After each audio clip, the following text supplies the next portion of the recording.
अस्सलाम वालेकुम। BS third semester आपसे आज अबुल कलाम आज़ाद के ख़त के हवाले से बात होगी। अबुल कलाम आज़ाद का हम एक ख़त पढ़ रहे हैं और काफ़ी लंबा है वो। उस सिलसिले में आज दोबारा उसी सिलसिले में बात होगी। हमने जहाँ से ख़त्म किया था दोबारा से उसकी सिलसिला वहीं से जोड़ते हैं। लिखते हैं, लोग गर्मियों में पहाड़ जाते हैं कि वहाँ की गर्मियों का मौसम बसर करें। मैंने कई बार जाड़ों में पहाड़ों की राह ली कि वहाँ जाने का असली मौसम यही है। मुतबन्ना भी किया, बदज़ौक़ था कि लबनान के मौसम की कदर न कर सका। मेरी ज़िंदगी के चंद बेहतरीन हफ्ते लबनान में बसर हुए हैं। ज़िंदगी का एक जाड़ा जो मोसल में बसर हुआ था मुझे नहीं भूलता। मोसल अगरचा जुग्राफिया की लकीरों में मोतदिल खित्ते से बाहर नहीं है, लेकिन गिरदो पेश ने उसे सर्द सेर हदूद में दाखिल कर दिया है। यानी मोसिल जो है वहाँ पर मोतदिल खित्ते के अंदर ही शामिल है कि यहाँ पर मौसम एक जैसा ही रहता है, यानी मोतदिल सा रहता है, सर्दी ना ज़्यादा गर्मी। लेकिन लोगों ने साथ इधर इर्द गिर्द के लोगों ने उसको कह दिया है कि ये भी एक सर्द सा इलाका है मोसल। कभी कभी तो दियार बकर में ऐसी सख्त बर्फ़ पड़ती है कि जब तक सड़कों पर खुदाई ना हो ले घरों के कबाड़ नहीं खुल सकते। यानी इतनी ज़्यादा बर्फ़ पड़ती है कि घरों के दरवाज़ों के आगे इतनी इतनी बर्फ़ पड़ी होती है कि जब तक वहाँ से बर्फ़ ना हटाई जाए दरवाज़ों के पास से, तो घरों के दरवाजे नहीं खुलते। जिस साल मैं गया था गैर मामूली बर्फ़ पड़ी थी, बहुत ज़्यादा बर्फ़ पड़ी थी। बर्फबारी के बाद जब आसमान खुलता और आर्मीनिया के पहाड़ों की हवाएं चलती तो क्या अर्ज़ करूं, ठंडक का क्या आलम होता। मुझे याद है कि कभी कभी सर्दी की शिद्दत का यह आलम होता कि मटकों का ढकना हटाते तो बर्फ पानी की जगह बर्फ की सिल दिखाई देती, लेकिन फिर भी सर्दी की बेतदाली का गिला मन न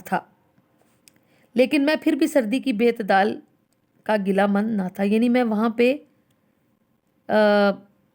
ये नहीं कहता था कि सर्दी बहुत ज़्यादा है, ये इसका मतलब ये है कि लेकिन मैं फिर भी सर्दी की बेतदाली का गिला मन ना था। यानी मुझे कोई फ़र्क नहीं था कि इतनी ज़्यादा सर्दी पड़ रही है, मैं शिकवा करता ही नहीं था। जिस शेख के घर मेहमान था उसके बच्चे दिन भर बर्फ़ के गोलों से खेलते रहते और कभी कभी कोई छोटी सी गोली मुंह में डाल लेते बर्फ़ की। सित्ती कबीरा यानी शेख की माँ का लोंडियों को हुक्म था कि मेरा आतिशदान 24 घंटे रोशन रखें। खुद भी दिन में 2-3 मरतबा पुकार के मुझसे पूछ लिया करती कि मुजमरा का क्या हाल है। एक लोहे की केतली आतिशदान की मेहराब में जंजीर से लटकी रहती और पानी हर वक्त जोश खाता रहता। जिस वक्त चाहो कहवा पी लो, कहवा बनाकर गरम गरम पी लो। ज़ाहिर है सर्दी में इंसान को कहवे का बहुत मज़ा आता है, दिल करता है कि इंसान कोई गर्म चीज़ पिए। क्योंकि देर तक जोश खाए हुए पानी में चाय या कॉफ़ी बनाना ठीक नहीं, इसलिए मैं उसे उतार कर रख दिया करता था, लेकिन लौंडी फिर लटका देती। यानी कितना उनको हिफ़्ज़ान सेहत का भी पता है कि ज़्यादा देर पानी पकता रहे, ये केतली में रहे तो वो ठीक नहीं रहता। अक्सर औक़ात उस पर काई सी वाइट सा कुछ जम जाता है, लेकिन लौंडी फिर लटका देती और कहती कि सित्ती का हुक्म ऐसा ही है। सित्ती कबीरा यानी कबीरा का मतलब बड़ी, तो बड़ी माँ यही कहते होंगे। सित्ती का हुक्म ऐसा ही है। चाय बनाने का यही तरीका मैंने शुमाली ईरान के आम घरों में भी देखा। आतिशदान की आग सिर्फ कमरा गर्म करने के ही काम में नहीं लाई जाती थी, बल्कि बावर्ची खाने का भी आधा काम देती है। लोग आतिशदान की आग पर चाय का पानी भी गर्म कर लेते हैं, खाना भी पका लेते हैं।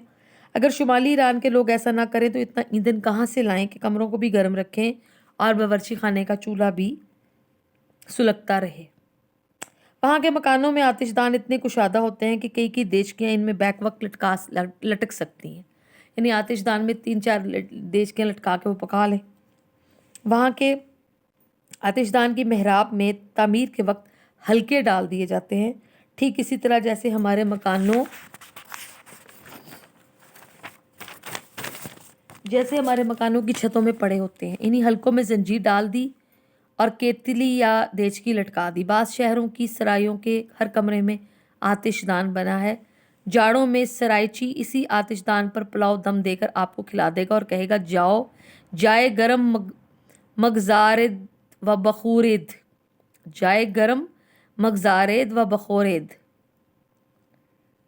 अगस्त के महीने में जब हम यहाँ लाए गए तो बारिश का मौसम अरूज पर था और वहाँ खुशगवार थी। बिल्कुल ऐसी फिजा रहती थी जैसे आपने जुलाई और अगस्त में पूना की देखी होगी, यानी जैसी हमारी होती है। यहाँ पानी यहाँ आमतौर पर 20-25 इंच से ज़्यादा नहीं बरसता, यानी ज़्यादातर बारिश नहीं होती, लेकिन पानी की 2-4 बूंदें भी काफ़ी खुशगवारी पैदा कर देती हैं। उमस बहुत कम होती है, यानी हब्स बहुत कम होता है, हवा बराबर चलती रहती है।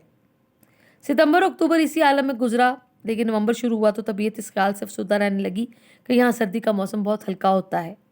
छावनी का कमांडिंग ऑफिसर जो पिछला जड़ा यहाँ बसर कर चुका था कहता था कि पूना से कुछ ज़्यादा सर्दी थी, लेकिन वो भी बामुश्किल 10-12 दिन तक रही होगी। आमतौर पर दिसंबर और जनवरी का मौसम यहाँ ऐसा रहता है जैसे दिल्ली और पंजाब में जाड़े के इब्तदाई दिनों का होता है। इन खबरों ने तबीयत को बिल्कुल मायूस कर दिया था, लेकिन जो ही दिसंबर शुरू हुआ मौसम ने अचानक करवट ली। 2 दिन तक बादल छाया रहा और फिर जो मतला खुला तो कुछ ना पूछिए। मौसम की फ्याजियों का क्या आलम हुआ कि मौसम बहुत अच्छा हो गया। दिल्ली और लाहौर के चलने का मज़ा याद आ गया। यहाँ के कमरों में भला आतिशदान कहाँ, लेकिन अगर होता तो मौसम ऐसा ज़रूर हो गया था कि मैं लड़कड़ियाँ चुननी शुरू कर देता। चीता खान जो हर वक्त खाकी तखफीफा यानी शॉर्ट्स तखफीफा छोटी पैंट यानी शॉर्ट्स पहने रहता था, यकायक गर्म सूट पहन कर आने लगा और कहने लगा कि सर्दी से मेरे घुटनों में दर्द होने लगा है। छावनी से खबर आई कि एक अंग्रेज़ सिपाही जो रात के पहरे पर था सुबह नमूनिया में मुब्तला पाया गया और शाम होते होते ख़त्म हो गया। हमारे किले के जिंदानियों को यह हाल हुआ कि दोपहर के वक्त भी चादर जिस्म से चिमटी रहने लगी, जिसे देखो सर्दी की बेजा सतानियों का शाकी है, यानी सर्दी की बहुत ज़्यादा सर्दी का शिकवा कर रहा है। सर्दी बहुत ज़्यादा है और धूप में बैठकर तेल की मालिश करा रहा है और तमाम जिस्म फट कर छलनी हो गया, यानी खुश्की हो जाती है जिस्म में। तो आपको पता होगा कि सर्दी में सारी स्किन हमारी खुरदरी हो जाती है, जिसे हम किसी चीज़ से ठीक करते हैं, उसको सॉफ्ट करते हैं। हत्ता कि जो साहब दिल्ली और यूपी के रहने वाले हैं और नैनीताल के मौसम में आदी रह चुके हैं, वो भी यहाँ के जाड़े के कायल हो गए, यानी इतनी यहाँ पर सर्दी पड़ी। नैनीताल में काफ़ी सर्दी पड़ती है वहाँ का ना, इंडिया का ये एक पहाड़ी इलाका कह सकते हैं आप। आज का लेक्चर यहाँ ख़त्म हुआ और इंशाल्लाह नेक्स्ट लेक्चर में मैं फिर आपको ये बाकी ख़त करवाऊँगी। ख़त बहुत मज़ेदार है, बहुत इन्जॉय कर रहे हैं हम लोग पढ़ते हुए। तो इंशाल्लाह मुझे यकीन है कि आप लोग भी इस ख़त से महसूस हो रहे होंगे। बाकी आगे अगले ख़त का अहवाल दूसरे लेक्चर में करूँगी। ठीक है, ओके जी, अल्लाह हाफ़िज़।